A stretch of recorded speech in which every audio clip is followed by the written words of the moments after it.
Writing a great report might seem daunting, but it is actually easier than you think. There are a lot of ideas to keep in mind, however. Let's find out more. Why are you writing it?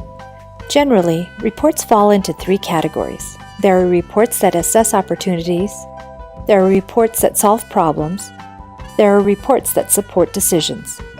A report that introduces a product, service, or business probably solves a problem. Determine who your audience is. A report delivered to a group of marketers might look very different from a report delivered to the accounting department. Try to understand what your audience already knows. Also, remember, people besides your audience might also read your report.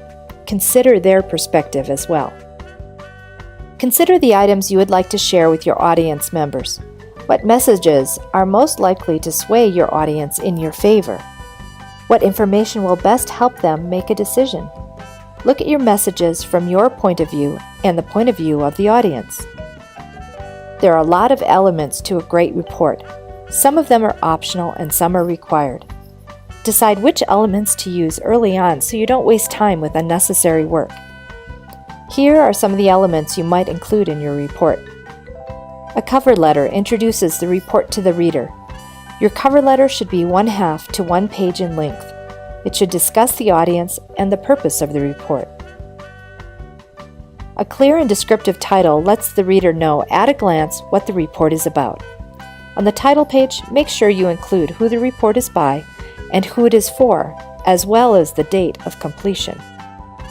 An executive summary focuses on the conclusion of the report and lets the reader know the main points and arguments of the report.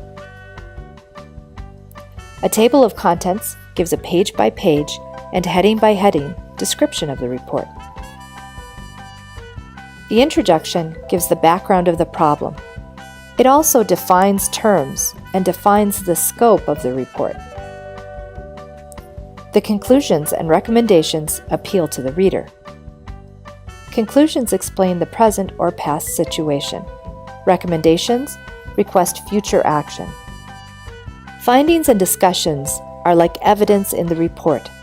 They can come in the form of charts and tables, reasons and explanations, and description of methods or procedures.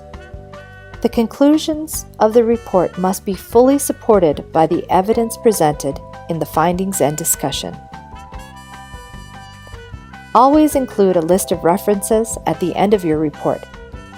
This gives your report credibility and helps ensure that you did not plagiarize another author's work.